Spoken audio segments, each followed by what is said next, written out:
आपको बता दूं, अगर आपकी राइटिंग खराब है, अगर आप कुछ सोच रहे हो कि आप राइटिंग की वजह से आपके मार्क्स कट जाएंगे, या फिर बोर्ड एग्जाम में जब आपको कॉपी मिले एग्जाम हॉल में, तो सबसे पहले आपको क्या करना है, अगर आपको कोई प्रश्न बोर्ड एग्जाम में नहीं आ रहा है या आधा आ रहा है, तो आप कैसे उसका एग्जाम हॉल में आंसर लिखोगे। और अगर आप सोच रहे हो ज्यादा पेज लिखने से ज्यादा मार्क्स मिलते हैं, तो इस वीडियो को आप अंत तक जरूर देखना। चैनल पर नए हो तो सब्सक्राइब करके बेल आइकन प्रेस कर लो, जिससे आपको ऐसी वीडियोस डेली देखने को मिल सके। सबसे पहले जब बोर्ड एग्जाम में आपको कॉपी मिलती है, तो पहला काम आपको करना है, आपको अपना रोल नंबर एडमिट कार्ड देखकर सही सही भरना है, आपको अपना सब्जेक्ट सही सही भरना है, आपको पेपर कोड सही भरना है। क्योंकि सपोज करो आपका पेपर कोड 3X702 है, ठीक है, लेकिन आपने पेपर कोड गलत भरा है, तो जो एग्जामिनर आपकी कॉपी चेक करेगा, तो वो क्वेश्चन उल्टा नीचे रहेगा, ऊपर नीचे रहेगा, और वहां पर आपके नंबर कट जाएंगे। तो आपको पेपर कोड सही भरना है, और आपको जो सिग्नेचर होता है वो आपको करके आना है, ताकि आपके पास प्रूफ रहे कि आप एग्जाम में अटेंड हुए थे, ठीक है। पहला काम आपको सबसे ये करना है। सेकंड जो सबसे मोस्ट इंपॉर्टेंट है, काफी स्टूडेंट यहाँ पर गलती करते हैं, पेपर की शुरुआत कैसे करें। जब आपके हाथ में कॉपी भी आ जाए और पेपर आ जाए, तो आपको कैसे शुरुआत करना है, ठीक है। बहुत सारे स्टूडेंट सीरियल नंबर से शुरू करते हैं, क्वेश्चन नंबर 1 करते हैं, क्वेश्चन नंबर 2 करते हैं, क्वेश्चन नंबर 3 करते हैं। ऐसा कहीं पेपर में नहीं लिखा है कि आपको सीरियल वाइज करना है, ठीक है। सबसे पहला काम आपको करना है, जो प्रश्न आपको आ रहा है, सबसे पहले जो जिसका आंसर आपको सही सही आ रहा है, सबसे पहले उसे अच्छी राइटिंग में लिखना है, और बिना कटपिट किए। क्योंकि first impression is the last impression.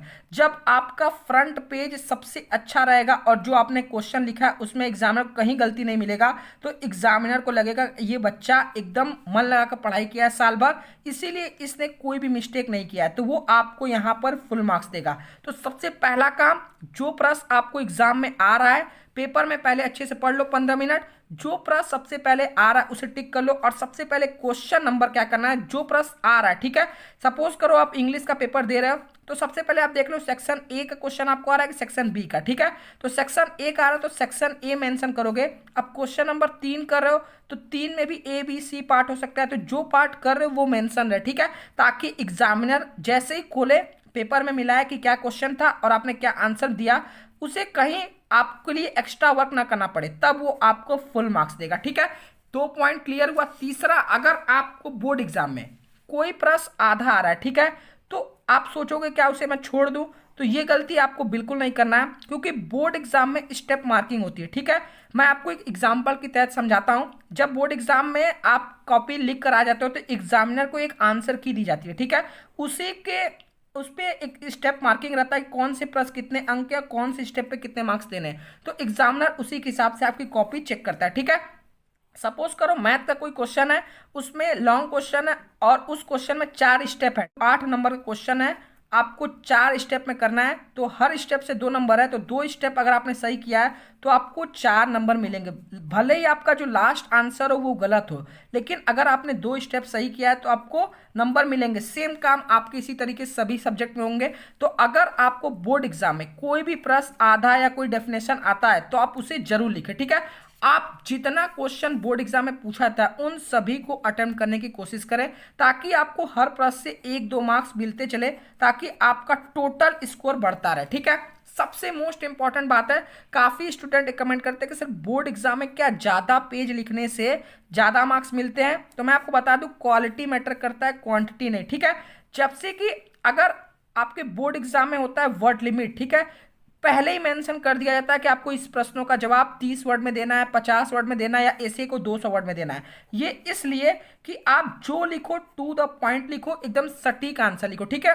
प्रश्न में जो पूछा जा रहा है सिर्फ वही आप आंसर दो, ये नहीं कि पूरा घुमा फिरा के आपसे पूरा जो नहीं पूछ रहा है वो भी बता दो।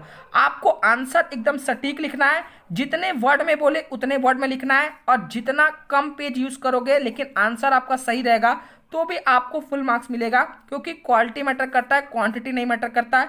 ये मैं आपको बात को एकदम क्लियर बता दे रहा हूँ, ठीक है। अगर आपकी राइटिंग खराब भी है, तो मैं आपको बता दूं, अगर आपकी राइटिंग रीडेबल है, रीडेबल कहने का मतलब है एग्जामिनर या कोई भी उसे पढ़ सकता है, तो आपके नंबर नहीं कटेंगे, ठीक है। ये बात ध्यान में रखो। इसलिए अभी आपके पास टाइम है, तो आप अपनी राइटिंग पर थोड़ा सा वर्क कर सकते हो, ठीक है। काफी बच्चे ये भी बोल लेते हैं कि सर कॉपी में पैसा रखने से या इमोशनल बातें लिखने से एग्जामिनर हमें पास कर सकते हैं, तो एग्जामिनर के हाथ में ऐसा कोई पावर नहीं होता है कि वो अपने पास से आपको मार्क्स दे सके। ठीक है, वो जितने नंबर देंगे जितना आप क्वेश्चन को अटेम्प्ट किए रहोगे और जितना आंसर आप लिखे रहोगे। ठीक है, तो अगर आप सोच रहे हो कि पैसा रख कर पास हो जाओगे या फिर आप कुछ इमोशनल बातें लिखने से पास हो जाओगे, तो ऐसा बिल्कुल नहीं है। जितने नंबर और जितने क्वेश्चन आप अटेम्प्ट किए रहोगे उसी का मार्क्स सिर्फ आपको मिलेगा। ठीक है, अगर आप 2021 के बोर्ड एग्जाम में पेपर देने जा रहे हो तो मैं आपको 5 पॉइंट बताने जा रहा हूं। जितना भी टाइम आपके पास बचा है उसमें अपना अपना 100% दो। जो ज्यादा मार्क्स के चैप्टर सबसे पहले उन्हें तैयार करो ताकि आप ज्यादा से ज्यादा नंबर स्कोर कर सको, और जो इजी लेसन है उन्हें पहले तैयार कर लो क्योंकि उन्हें तैयार करने में आपको बहुत ज्यादा टाइम नहीं लगेगा। ठीक है, सबसे मोस्ट इंपॉर्टेंट बात है, इस बार आपका सिलेबस कोरोना की वजह से चेंज हुआ है, तो जो लेटेस्ट सिलेबस जो चैप्टर आ रहे हैं सिर्फ उन्हीं को पढ़ो। ऐसा ना हो कि जो चैप्टर आ ही नहीं रहा है आप उसी को बहुत अच्छे से तैयार करो। ठीक है।